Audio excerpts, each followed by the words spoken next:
noite. Chegou a hora da nossa reportagem especial. Há 30 anos, objetos voadores não identificados foram perseguidos por aviões caça da Força Aérea Brasileira nas áreas de São Paulo e do Rio de Janeiro. Você vai conhecer agora gravações inéditas desse episódio, que ficou conhecido como a Noite Oficial dos OVNIs. Foi assim que o Fantástico deu a notícia.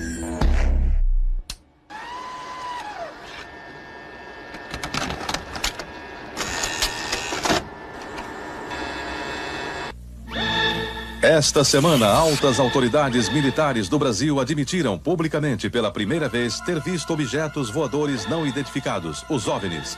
O próprio ministro da Aeronáutica, Brigadeiro Moreira Lima, deu a entrevista para informar que pilotos das bases de Santa Cruz, no Rio de Janeiro, e de Anápolis, em Goiás, chegaram até a perseguir e a ser perseguidos pelos objetos voadores não identificados na região de São José dos Campos, sobre o Vale do Paraíba, e trechos do estado do Rio de Janeiro. Eram 21 OVNIs, segundo os militares, que ficaram mais de 3 horas sobrevoando o território brasileiro na noite de segunda e madrugada de terça-feira. Toda vez que é detectado algum objeto não identificado, evidentemente há um processo bastante eficiente de verificar se foi alguma aeronave que está voando sem um plano de voo aprovado, etc. Mas quando se comprova que é algo diferente, as aeronaves então são acionadas. O que ocorreu foi que os radares detectaram vários objetos não identificados. Veja agora, minuto a minuto, o que aconteceu naquele 19 de maio. Às 8h30 da noite, um ponto luminoso é avistado pelo controlador de tráfego aéreo na torre do aeroporto de São José dos Campos, São Paulo. Um avião Xingu da Embraer se aproxima para pouso e o controlador pergunta ao comandante: "Você está vendo o ponto luminoso?" O Xingu confirma o avistamento, muda a rota e tenta se aproximar do OVNI. Quem estava no comando do avião era o coronel Osiris Silva, que voltava de Brasília depois de tomar posse como presidente da Petrobras. Eu vi um objeto luminoso no espaço, parecia um astro normal. Eu voei na direção dele e após 5, 6 minutos de voo, fiquei com a impressão de que ele começou a esmaecer, a perder a intensidade e o brilho. 9h14 da noite. O controle de radar de São Paulo registra sinais sem identificação. 9h20. O controle aéreo em Brasília confirma a presença de objetos voadores não identificados. 10h23. O primeiro jato F-5 decola da base aérea de Santa Cruz, no Rio de Janeiro. Ele carrega armamento de guerra pronto para ser acionado. 10h45. O radar da base aérea de Anápolis, em Goiás, detecta sinais no radar. Um Mirage também armado decola em busca dos OVNIs. 11h15 da noite. O piloto do primeiro F-5 a entrar em ação avista um ponto luminoso e começa a perseguir o objeto voador não identificado. Nosso objetivo justamente era esse, se aproximar e identificar. Nós não conseguimos nem nos aproximar, muito menos identificar. 11h17. Mais um Mirage decola da base de Anápolis para perseguir os objetos. 11h20. O caça F-5 recebe pela primeira vez um sinal no radar de bordo confirmando a presença do objeto não identificado à sua frente. 11h36. O terceiro Mirage sai da base de Anápolis, mas não consegue contato visual com os OVNIs. Naquela noite, 5 jatos da Força Aérea foram acionados e retornaram sem conseguir se aproximar dos objetos. Os radares do Sindacta em Brasília registraram um total de 21 sinais desconhecidos no céu do Brasil. O grande personagem dessa história foi o controlador de voo que estava na torre de São José dos Campos. O sargento Sérgio Mota da Silva, que aparece nessa foto tirada na torre de São José poucos dias depois do incidente, foi quem deu o primeiro alerta sobre OVNIs. 30 anos depois, Sérgio, que hoje é controlador de voo civil, deu a primeira entrevista para uma TV. Ele preferiu não mostrar o rosto. Tem alguma coisa aqui no setor noreste de São José? Um farolzinho por lá? Eu estou olhando bem, o bicho está parado. Sobe, nem desce, nem vai para a esquerda nem para a direita. Está paradinho lá. Estou olhando, não é estrela não. É um farol. A olho nu parecia um avião. Quando coloquei no binóculo para observar, é que eu vi que ele era extremamente cintilante e multicolorido. Tinha vermelho, azul, branco, lilás, um monte de cores, com uma certa predominância do laranja, mas ele era muito bonito. O controlador pediu ao avião Xingu para tentar avistar o objeto. Eu expliquei a ele onde estava o objeto, pedi a ele que se ele tivesse avistamento, ele me informasse. Permanece com ele à vista? Aqui, nós temos a ponta vista. Esse bem visível, poderia descrevê-lo? É uma estrela grande. Estrela grande e bem vermelha. Entendido, grande e bem vermelha. Controle em São Paulo será alertado. O controlador em São José dos Campos avisa ao controle São Paulo que o Xingu está perseguindo o OVNI. Positivo. Ele está perseguindo o troço.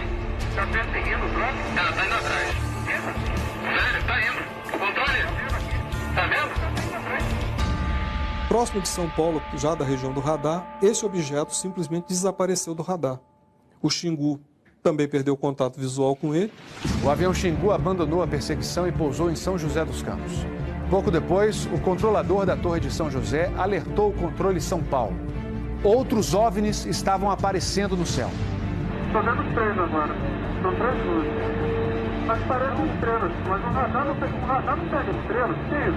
Você observa alguma mudança de cor, alguma coisa? Hoje inteiro. Aí movimento, né? Rapaz, eu não sei. Pra mim, olha, aqui não parece uma estrela. Mas só que muda de cor bonita, rapaz. Tá vermelho, amarelo, branco. Tá dando um monte de coisa. Pô, tão barato isso aqui. Deve ter uns caras por aqui já pelas contas que eu tô fazendo aqui. Ainda bem que vocês estão vendo também, senão eu ia pensar que eu tô ficando doido. Porra, rapaz, tô arrepiado, meu irmão. Só 2 pontos brancos afastados mais baixos. Estão entrando no alinhamento da pista, além da cidade. Tem 2 altos aqui no alinhamento da pista e tem mais uns 2 ou 3 embaixo, do outro baixo agora. Continuam se movimentando. Coisa linda, meu irmão. Pô, tá ficando bom esse negócio, viu? Tá ficando bom. O controlador Sérgio Mota da Silva faz uma revelação surpreendente. Ele tentou fazer contato com os OVNIs usando as luzes de balizamento da pista de pouso.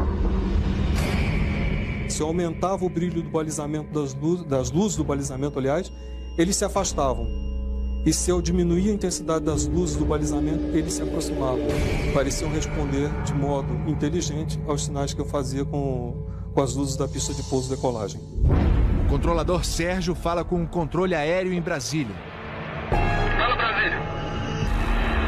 Brasília? Boa noite, bem-vindo ao Festival dos Discos Voadores.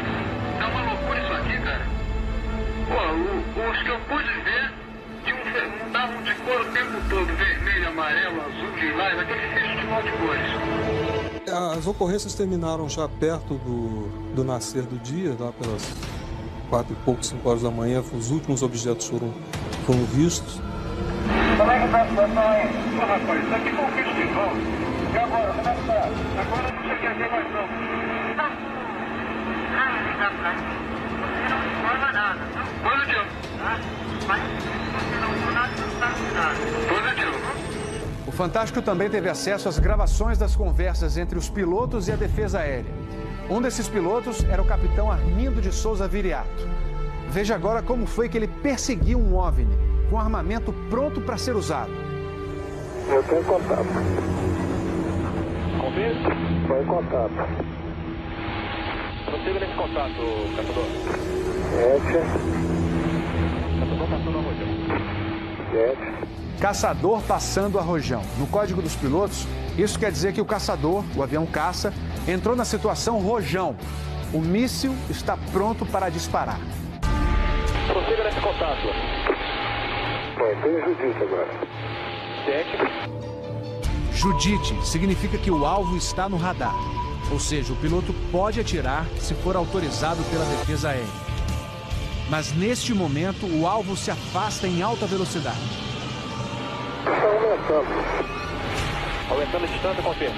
Afirmativo. A distância está aumentando de novo aqui. 7.